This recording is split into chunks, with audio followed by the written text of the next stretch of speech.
नमस्कार दोस्तों, एग्जाम गंगा में आपका स्वागत है।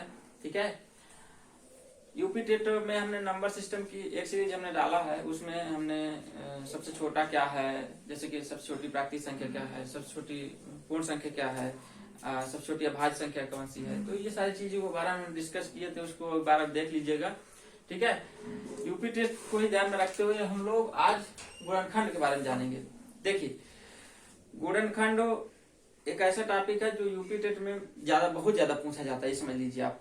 ठीक है, और एक गुणनखंड हो गया। इसके पहले आप जो है डिविजिबिलिटी भी आपको आनी चाहिए, क्योंकि डिविजिबिलिटी से रिलेटेड आपने देखा होगा, अगर आप प्रीवियस ईयर के क्वेश्चन भी लगाते हैं तो उसमें भी आपको एक या दो क्वेश्चन डिविजिबिलिटी के रहते हैं। ठीक है, तो उसको यदि आप देखना चाहेंगे तो हमारे प्लेलिस्ट में डिविजिबिलिटी का वीडियो है, उसको आप देख लीजिएगा। ठीक है, बाकी आज हम लोग देखेंगे गुणनखंड। समझ लीजिएगा, एक नंबर आपका क्लियर हो जाएगा।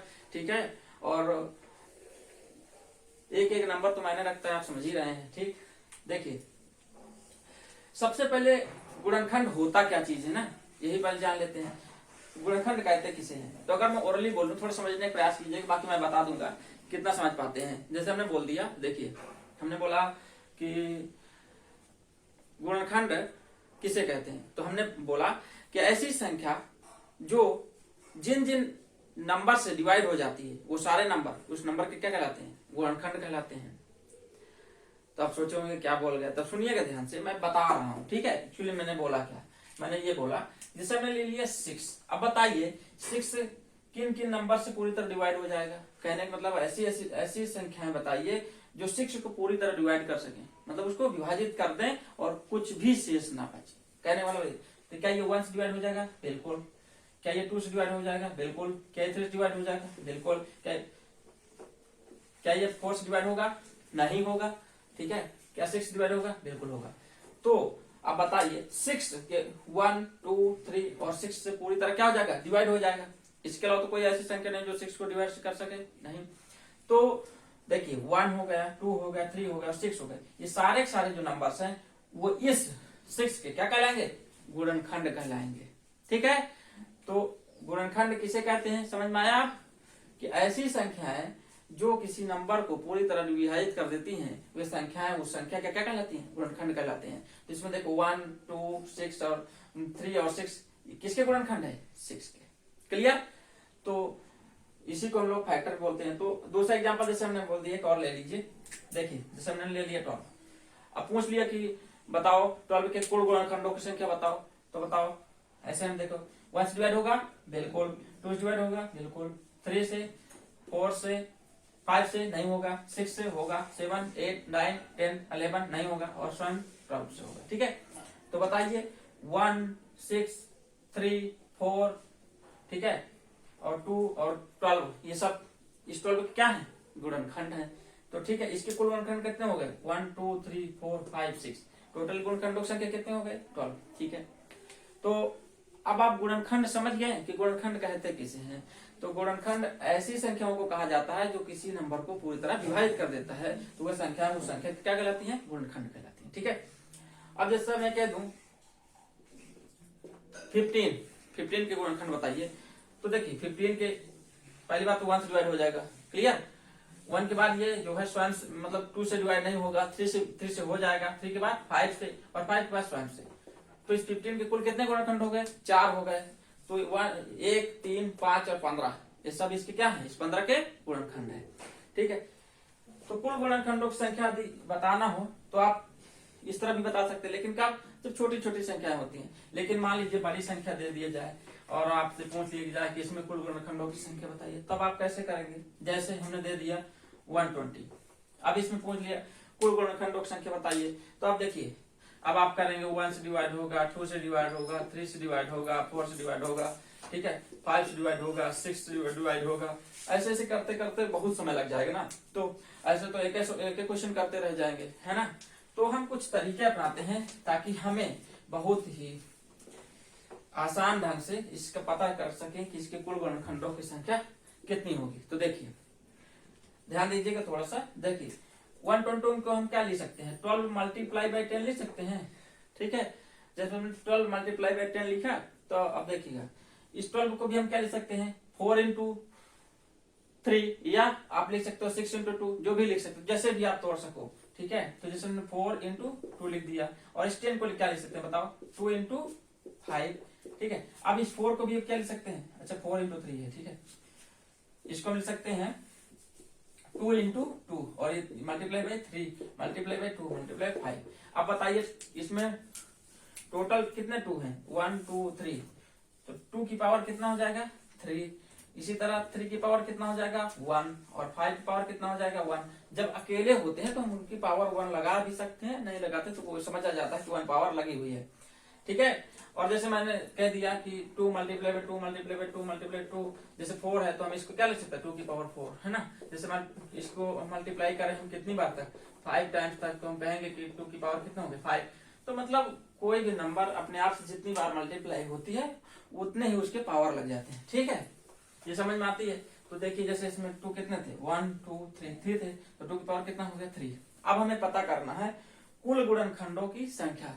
कुल गुणनखंडों की संख्या कैसे पता करेंगे, देखिए कुल गुणनखंड, कुल गुणनखंड देखिएगा, तो देखिए क्या करेंगे, 2 की पावर कितना है बताइए 3 है ना, 3, तो 3 में पावर मतलब 2 की पावर 3 है, तो 3 में 1 ऐड कर देंगे, तो बताओ कितना होगा 4 मल्टीप्लाई बाई, देखो 3 की पावर कितना है 1 है, तो 1 में 1 ऐड करेंगे, बताओ कितना होगा 2 मल्टीप्लाई, 5 पावर कितनी है 1 है, तो 1 1 ऐड करो, बताओ कितना होगा 2, तो 4 2 जा 8, 8 2 जा 16, मतलब 4 दूना 8, 8 दूना 16। ठीक है, देखिए हिंदी में बोले या इंग्लिश में बोले थोड़ा समझ लिया करिए। ठीक है, क्योंकि दोनों मिक्सअप हो जाती है, कभी हिंदी में कभी इंग्लिश में। तो देखिए ज्यादातर बच्चे हिंदी हो या इंग्लिश हो, मतलब 2 है चाहे 3 बोले, मतलब 2 1 बोले 3 बोले, तो आप थोड़ा सा इस चीज को मैनेज कर लीजिएगा।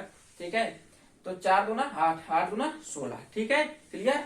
तो इसको कुल गुणनखंडों की संख्या कितनी हो गई 16, मतलब इसके टोटल नंबर ऑफ फैक्टर कितने हो गए 16। क्लियर, ठीक है। एक और एग्जांपल ले लेते हैं। ठीक है,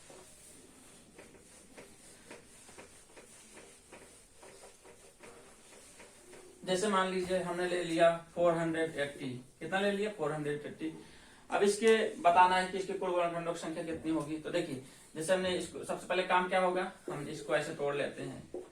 ठीक, अब इसके बाद क्या करते हैं बताओ, जो 48 है वो किसकी किसके टेबल में आता है, जो भी दो भी आप, जैसे आप जानते हैं 12 4 जा कितना होता है 48 होता है, 16 3 जा कितना होता है 48 होता है, तो हम 16 3 जा लिख लेते हैं। ठीक है, क्योंकि इसमें देखिए कुल 2 होते हैं और इसमें कितना 3 है, बाकी कोई दिक्कत नहीं, जैसे भी आप तोड़ना चाहें। और 10 को कैसे लिख सकते हैं 2 इंटू 5। ठीक है, अब देखिए इस 16 को हम क्या लिख सकते हैं, 16 को हम लिख सकते हैं 4 मल्टीप्लाई बाई 4। वैसे भी आप डायरेक्टली जानते हैं 16 क्या होता है 2 की पावर 4 होता है, लेकिन अभी आप शुरुआत में हैं तो हम पूरा डिटेल बता रहे हैं, बाकी आप धीरे धीरे जैसे जैसे आप करते जाएंगे, थोड़ा प्रैक्टिस करेंगे तो अपने आप जो है निकालना शुरू कर देंगे आप। फिर मल्टीप्लाई बाई ये क्या है 3 है, और फिर मल्टीप्लाई बाई 2 और मल्टीप्लाई बाई 5। देखिए अब मुझे बताइए, अगर मैं बात करूं तो इस 4 को भी क्या ले सकते हैं हम लोग 2 मल्टीप्लाई बाई 2 मल्टीप्लाई बाई, इस 4 को भी क्या ले सकते हैं 2 मल्टीप्लाई बाई 2, और मल्टीप्लाई कितना है 3 है, मल्टीप्लाई कितना है 2 है, मल्टीप्लाई कितना 5 है। बताइए कितने 2 हो गए 1 2 3 4 5 है ना, तो 2 की पावर कितना लग जाएगा 5, और मल्टीप्लाई 3 की पावर कितना है, जब 3 पावर कुछ नहीं तो मतलब 1 मानते हैं, और इसी तरह 5 अकेले है तो 5 पावर कितना 1। अब इसमें भी कुल गुणनखंडों की संख्या बताना है, कुल गुणनखंड मतलब number of factor, total number of factor.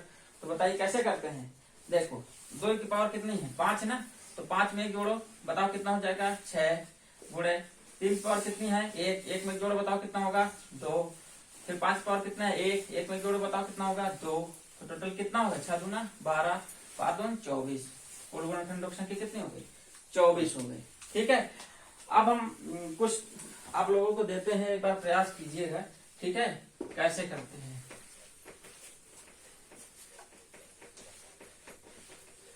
जैसे हमने आपको दे दिया 720, जैसे हमने दे दिया आपको 256। ठीक है, जैसे हमने दे दिया 235। ठीक है, इस टाइप से हमने 3 दिए। आप थोड़ा सा वीडियो पॉज करके एक बार खुद से सॉल्व करने का प्रयास कीजिएगा। ठीक है, अब फिर हम बताते हैं। देखिए जैसे 720 का आपको करना है, ध्यान दीजिएगा 720। तो इसमें तो आप अभी हमने बताया कि इसको 72 मल्टीप्लाई में हम 10 कर सकते हैं। अब 72 को हम कैसे लिख सकते हैं बताओ? 8 9 72 होता है, 9 8 72 होता है, ठीक है। तो इसको हम लिख सकते हैं 9 गुणे 8, ठीक है, इंटू इस 10 को क्या लिख सकते हैं 2 गुणे 5, ठीक है। अब बताइए इस 9 को हम क्या लिख सकते हैं 3 गुणे 3, ठीक है। और इस 8 को क्या लिख सकते हैं बताइए 2 गुणे 4, यार 2 गुणे 2 गुणे 2 आप जानते हैं, लेकिन फिर भी मैं अभी शुरुआत में बार बार आपसे बोल रहा हूँ, डिटेल में बोल रहा हूँ। 2 हो गया और ये कितना हो गया 5 हो गया, ठीक है। अब बताइए अभी भी एक 4 है ना, तो देखिए 3 multiply by 3 multiply by 2 multiply इस 4 को क्या लिख सकते हैं बताओ 2 मल्टीप्लाई बाई 2 क्या लिख सकते हैं 2 मल्टीप्लाई बाई 4। इस 4 की जगह हमने क्या लिख दिया 2 मल्टीप्लाई 2 और ये 2 है और 5। तो बताओ कितने 3 है 3 की पावर 2, कितने 2 है बताओ 1 2 3 4, तो 2 की पावर कितना हो गया 4 इंटू 5 पावर कितना है 1 हो गया, ठीक है। तो अब इसमें कुल गुणनखंडों की संख्या आपसे पूछ ले तो बताओ क्या लिखेंगे कुल गुणनखंड। थोड़ा ध्यान दीजिएगा इसको, कितना होगा देखो 3 की पावर कितने हैं 2 है, तो 2 में 1 ऐड करो बताओ कितना होगा 3 मल्टीप्लाई बाई 2 की पावर कितना है 4 है, तो 4 में 1 ऐड करो कितना होगा 5, और इसी तरह मल्टीप्लाई 5 पावर कितना 1 1 में ऐड करो बताओ कितना होगा 2 होगा, ठीक है। इसके बाद इनको आप मल्टीप्लाई कर लो तो 3 5 जा 15 15 2 जा 30, मतलब 3 5 15 15 दूना 30। तो कुल गुणनखंडों की संख्या कितनी होगी 30, मतलब 30 ऐसे संख्याएं आएंगी जो 720 को पूरी तरह क्या कर देंगी विभाजित कर देंगी। 30 के अलावा और कोई ऐसी संख्या नहीं होगी, मतलब 30 संख्याओं के अलावा कोई ऐसी संख्या नहीं होगी जो 720 को पूरी तरह डिवाइड कर सके। अच्छा देखिएगा गुणनखंड करने के लिए कुछ चीजें आपको बहुत जरूरी है कि याद होनी चाहिए। जैसे देखिए ध्यान दीजिएगा थोड़ा सा, पावर, कुछ चीजों के पावर आप याद कर लीजिएगा तो बहुत ही आसान रहेगा आपको। जैसे आप जानते हैं कि 2 की पावर 2 बताइए कितना होता है 4, 2 की पावर 3 बताइए कितना होता है, तो होता है आपका 8, 2 की पावर 4 कितना होता है तो होता है 16, 2 की पावर 5 कितना होता है तो ये होता है आपका 32, 2 की पावर 6 कितना होता है तो ये होता है 64, ठीक है। इतनी दूर तक कम से कम आप याद किए रहिए, ठीक है। तो थोड़ा सा आसान हो जाता है, जैसे हम जो है डिवाइड करते हैं तो बहुत ही आसान तरीके से इसको डिवाइड कर सकते हैं। इसके अलावा देखिए जैसे हमारा 3 का होगा तो 3 की पावर 2 ये हो जाएगा आपका 9, 3 की पावर 3 आपका हो जाएगा 27 और 3 की पावर 4 आपका हो जाएगा कितना 81, ठीक है। और 3 की पावर 5 कितना हो जाएगा बताइए कितना हो जाएगा, क्लियर। तो इसी तरह जो है आप 5 के 3 तक याद कर लीजिए, 5 के स्क्वायर करते हैं तो होता है 25, 5 का क्यूब कर देते हैं तो होता है 125, ठीक है। इतने दूर तक वैसे तो इन चीजों को याद कीजिए। बाकी आपको 30 तक स्क्वायर आपको जरूर याद होने चाहिए। जैसे 2 का स्क्वायर कितना होता है 4, 3 का स्क्वायर होता है कितना 9, 4 का स्क्वायर कितना होता है 16, 5 का स्क्वायर कितना होता है 25, 6 का स्क्वायर कितना होता है 36, 7 का स्क्वायर कितना होता है 49, ठीक है। 8 का स्क्वायर कितना होता है 64, 9 का स्क्वायर कितना होता है 81, 10 का स्क्वायर कितना होता है 100, ठीक है।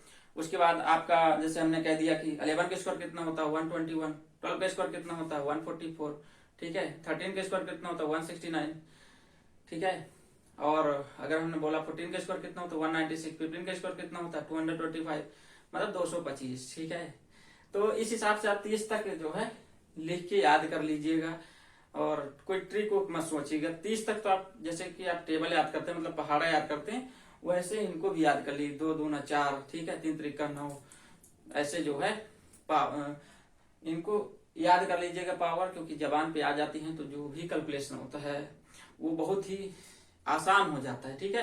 तो इन चीजों को ना तो कोई ट्रिक, बहुत सारी ट्रिक होती हैं, लेकिन जब तक आप ट्रिक लगाएंगे, जैसे आपको पहाड़ा की आप मल्टीप्लाई करके नहीं कर सकते हैं ना, लेकिन फिर भी उन चीजों को हमको याद कर लेते हैं तो तुरंत जबान से निकल जाती है, हमें ट्रिक लगाने की जरूरत भी नहीं पड़ती। तो 30 तक आप स्क्वायर याद कर लीजिएगा और मेरी जो बात मानिए तो आप 11 तक क्यूब याद कर लीजिए, 11 का हो गया।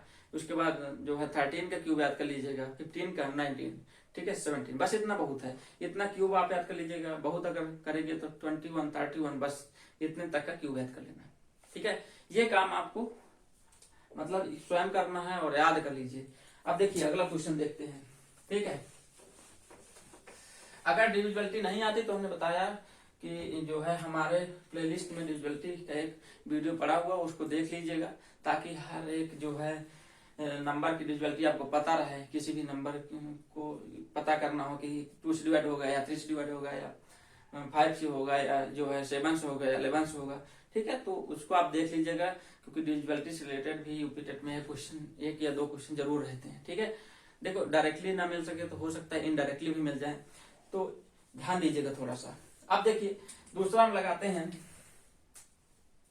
256, ठीक है, कितना 256। अब बताइए 256 जो है क्या करना है, तो क्या करेंगे, इसमें बताया डिविजिबिलिटी पता होनी चाहिए। आप क्या करो, 2 से डिवाइड कर दो। जब 2 से आप डिवाइड करते हो तो बताओ, वैसे भी आप जानते हो अगर स्क्वायर याद रहेंगे तो 16 के ये स्क्वायर है, मतलब 16 मल्टीप्लाई बाई 16 मतलब 16 गुणे 16 करोगे तो 256 मिल जाता है। लेकिन अगर मान लो आपको अभी नहीं याद है तो आप कैसे करोगे, इसको 2 से डिवाइड करोगे, बताओ कितना आएगा 128, ठीक है, और फिर इसको 2 से डिवाइड कर दोगे तो आपका आएगा कितना 64, ठीक है। 64 को अभी हमने बताया ना आपसे कितना होता है 2 की पावर 6, 2 की पावर 6, तो 2 की पावर 6 ये है और एक 2 ये है, एक 2 ये है, तो टोटल कितना 2 हो गया, 2 की पावर 8 हो गया, ठीक है, 2 की पावर 8। अब बस इसमें कुल गुणनखंडों की संख्या निकालनी है, तो जो भी पावर है तो कुल गुणनखंड टोटल नंबर ऑफ फैक्टर अगर आपको निकालने हैं तो देखिए 2 की पावर 8 है, तो 8 में आप 1 जोड़ दीजिए, बताओ कितना हो गया 9। क्लियर, कोई डाउट, ठीक है। याद रखिएगा 2 चीजें होती हैं, उनको आप समझ लीजिएगा, एक गुणनखंड होता है और एक गुणज होता है, हिंदी में बोलते हैं। इंग्लिश में गुणनखंड को हम लोग फैक्टर बोलते हैं और गुणज को मल्टीपल बोलते हैं।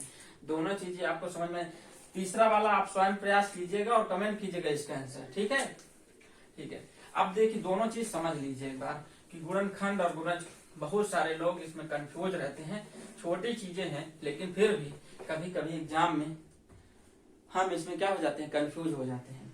एक क्या होता है आपका, एक होता है आपका गुणनखंड, क्या गुणनखंड, जिसको अभी हमने क्या बोला फैक्टर बोलते हैं। देखो इंग्लिश में तो क्लियर रहता है, लेकिन हिंदी में गुणज और गुणनखंड में हम लोग कंफ्यूज हो जाते हैं। दूसरा हमने क्या बताया, गुणज बताया, क्या बताया, गुणज, ठीक है।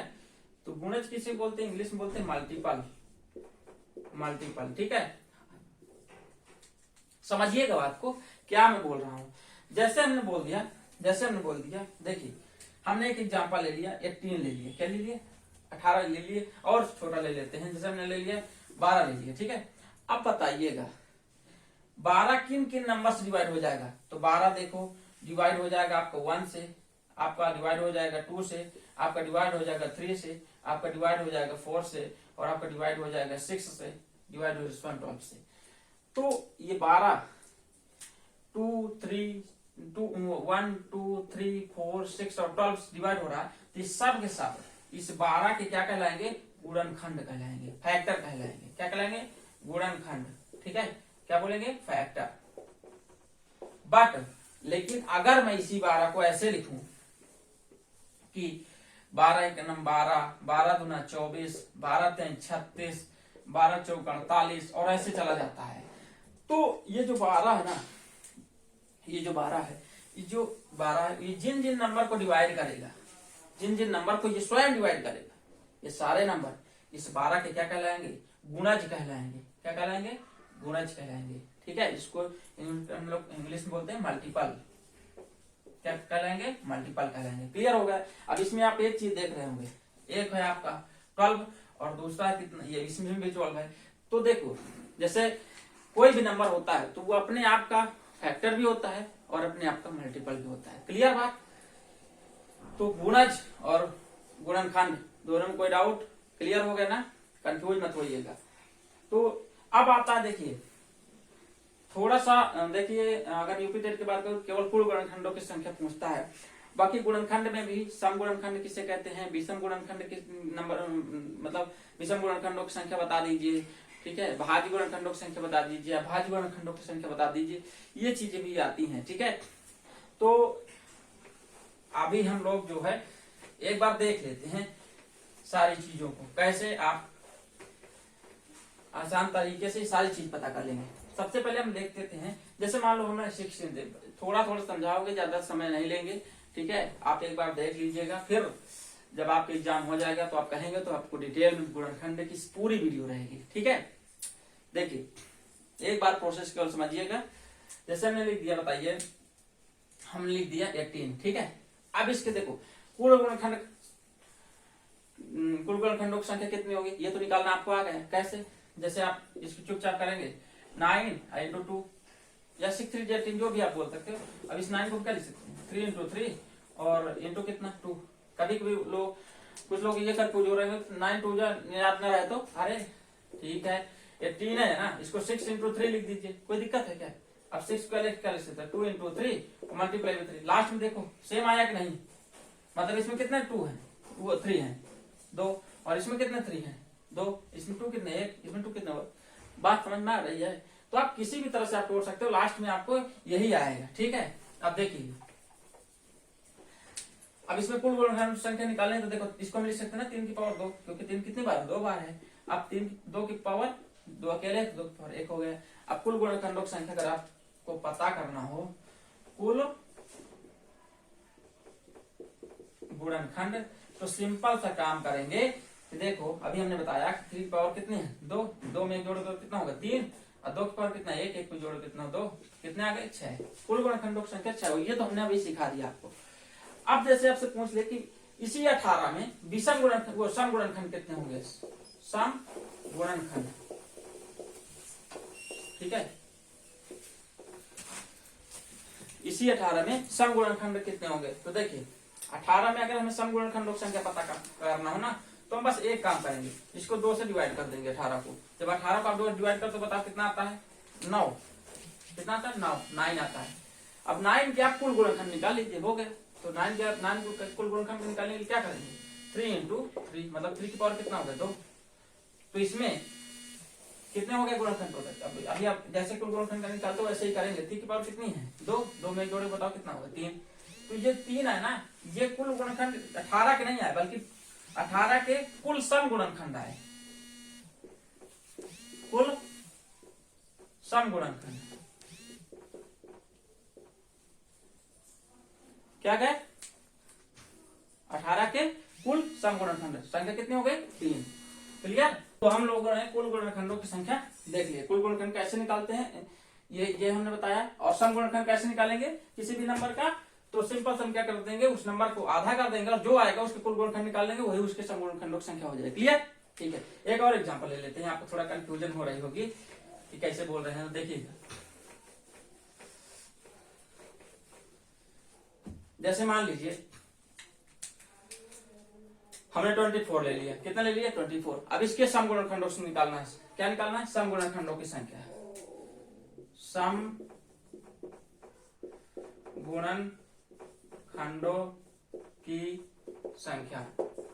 तो देखिए कैसे निकालेंगे, मैंने क्या बोला, इस 24 का आधा कर देंगे। 24 का आधा करोगे बताओ कितना आएगा 12 आएगा ना, 24 का आधा करो कितना 12। अब 12 के कुल गुणनखंड निकाल लीजिए, वही इस 24 के सम गुणनखंड संख्या हो जाएगी। कुल गुणनखंड हमने कैसे निकालना सिखाया, इसको हम लिख सकते हैं 6 इंटू 2, 6 दूना 12, और फिर 6 को लिख सकते 2 गुणे 3, और गुणे कितना है ये 2 है। बताओ कितने 2 हो गए, 2 की पावर 2 गुणे 3 की पावर 1।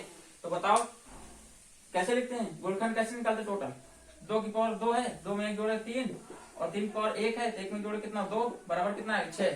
तो जो 6 आए ना वो इस 24 के कुल सम गुणनखंडों की संख्या आ गई। क्लियर हो गया। अब बताइए अगर विषम गुणनखंडों की संख्या निकालनी तो क्या करेंगे भाई, कुल गुणनखंडों की संख्या निकाल लेंगे और उसमें से क्या करेंगे, उसमें से हम लोग इस सम गुणनखंडों की संख्या को माइनस कर देंगे, तो विषम गुणनखंडों की संख्या मिल जाएगी। पहला तरीका तो ये है। दूसरा तरीका ये भी है कि अगर हमें जो है विषम गुणनखंडों की संख्या निकालना है तो दूसरा तरीका क्या है, इसको समझ लीजिए। मैंने बोला ना कि अगर 24 के विषम गुणनखंडों की संख्या निकालनी है तो हमें क्या करना, क्या कर सकते हैं, कुल गुणनखंडों की संख्या निकाल लेंगे और फिर सम गुणनखंडों की संख्या निकालेंगे, और कुल गुणनखंडों की संख्या में से सम गुणनखंडों की संख्या को यदि हम माइनस कर दिए तो बताइए हमको कुल विषम गुणनखंडों की संख्या पता चल जाएगी नहीं, बिल्कुल। लेकिन इसका दूसरा तरीका भी है, बहुत आसान तरीके से उसको भी आप निकाल सकते हो, कि अगर हमको पता करना हो विषम गुणनखंडों की संख्या, ध्यान दीजिएगा, ठीक है। देखिए इसमें सारा कुछ हम सिखा दे रहे हैं, जल्दी लग रहा हो तो फिर हम आपका एग्जाम हो जाएगा तो फिर गुणनखंडों की संख्या सुपर टेट के लिए अच्छे तरीके से समझा देंगे पूरा। लेकिन फिर भी जो भी समझा रहे हैं एक बार देख लीजिएगा, प्रैक्टिस कर लीजिए, एक बार से बजाय 2 बार आप वीडियो देख लीजिएगा तो फिर आपको जो है पूरा क्लियर हो जाएगा। ठीक है, देखिए अब हमको निकालना है विषम गुणनखंडों की संख्या। विषम गुणनखंडों की संख्या कैसे निकालेंगे ध्यान दीजिएगा। देखो जैसे हम कुल गुणनखंड में करते हैं ना वही काम करेंगे। देखो इसको क्या लिख सकते हैं, 8 3 24 लिख सकते हैं, बिल्कुल 6 चौको 24 भी लिख सकते हैं, जैसे भी आप लिखना चाहो आएगा वही लास्ट में। इस 8 को क्या लिख सकते हैं 2 इंटू 2 इंटू 2 इंटू 2। अब थोड़ा डायरेक्टली कर रहा हूँ, बाकी आप जानते हैं 4 दूना 8 होता, फिर 4 को भी करेंगे तो यहाँ पर आप समझ लीजिए 8 को 2 इंटू 2 इंटू 2 और इस 3 को क्या लिखेंगे। जब आप ऐसे करेंगे धीरे धीरे आप देखेंगे कि आप जो है अपने मन में ही पूरा पूरा कर लेंगे। ठीक है, डायरेक्टली लिखने लगेंगे। थोड़ी शुरुआत में थोड़ा प्रैक्टिस की जरूरत पड़ती है। ठीक है, ये चीज होती है। मान लीजिए आप ऐसे नहीं कर पाते तो बताइए, आप ऐसे तो कर ही लेते हैं ना कि 24 के, लेकिन ये इस मेथड को मैं सिखाना नहीं चाहता है आपको। ये क्या होता है, आसान तो होता है और इसी की हम प्रैक्टिस किए होते हैं बचपन से, लेकिन जब इसकी एक बार आपको हैबिट लग जाएगी तो ये आप तुरंत मन में ही करने लगेंगे। इसलिए मैं इस चीज पे फोकस कर रहा हूँ। ये आपको अभी आसान लग रहा होगा कि यार इससे आसान तो यही है ना, लेकिन फिर भी मना करता हूँ, थोड़ा सा आपको समय जरूर लगेगा, लेकिन देख लीजिएगा इससे आसान करना ज्यादा आसान हो जाएगा आपको। ठीक है, तो देखिए इसको हम क्या लिख सकते हैं 2 की पावर 3 और 3 की पावर 1। तो बात अब क्या करना है हमको, देखिएगा ध्यान से। जैसे हमें क्या करना है 2 की पावर 3 लिख दिया और गुणे 3 की पावर कितना लिख दिया 1 लिख दिया। ठीक है, अब क्या करेंगे इसमें, देखो इसमें 2 और 3 में पावर क्या लगी, इससे मतलब नहीं, पावर क्या लगी है इससे मतलब नहीं है। 2 और 3 में सम कौन है, तो सम है आपका ये 2 की पावर 3। इसको हम क्या कर देंगे, बाहर कर देंगे, कट कर देंगे, बचा कितना 3 की पावर 1। तो 1 में 1 ऐड कर देंगे, बताओ कितना होगा 2। ठीक है, तो 24 में कुल विषम गुणनखंड की कितनी होगी 2। इसको चेक करना होगा, देखिए 24 लिखा हुआ है। ठीक है, 24 में देखिए किससे किससे पूरी तरह कितने इसके गुणनखंड हो गए, देखो 1 से डिवाइड होगा, 2 से, 3 से, 4 से, 6 से, 8 से, 12 से, 24 और किसी से होगा नहीं। तो बताओ इसमें विषम कौन कौन से, केवल 1 और 2। क्लियर, तो जब भी कर लिए तो किसी भी नंबर का यदि आपको विषम गुणनखंड निकालने हैं तो आप क्या करेंगे, सिंपल सा जैसे हम लोग कुल गुणनखंड निकालते वही प्रोसेस हम करेंगे और लास्ट में जो भी आएगा उसमें जो जो सम होंगे उसको हम क्या कर देंगे, बाहर कर देंगे। विषम वालों का में पावर लगा के उसको जो है निकाल लेंगे विषम गुणनखंडों की संख्या। ठीक है, पावर जैसे 3 की पावर 1 थी तो 1 में 1 और ऐड कर दिए, बताओ कितने होंगे टोटल। तो क्लियर, कोई डाउट, ठीक है। तो आपके गुणनखंड समझ में आ गए। ठीक है, अब आगे हम लोग देखेंगे एचसीएफ और एलसीएम के बारे में। देखिए हमारे पास समय कम है, लेकिन इसीलिए हम उस टॉपिक को उठा रहे हैं जो आने की संभावना जिनकी ज्यादा है। ठीक है, जबरदस्ती किसी में ज्यादा समय नहीं देंगे, डिटेल में नहीं पढ़ाने का समय है, लेकिन उन्हीं टॉपिक पे या उन्हीं पॉइंट्स पे हम ज्यादा फोकस कर रहे हैं जो बहुत ज्यादा जिनकी प्रायोरिटी है। ये कर सकते हैं 80% 90% तक जिनकी उम्मीद है कि इसी टॉपिक से आते हैं, तो उन्हीं पे हम ज्यादा फोकस करेंगे और देखेंगे कि इन्हीं टॉपिकों से ही ज्यादा मिलेंगे। ठीक है, तो अगला हमारा जो वीडियो रहेगा वो आपका एलसीएम और एचसीएफ से संबंधित रहेगा। ठीक है, तो तब तक आप पढ़ते रहिए और रिवीजन करते रहिए।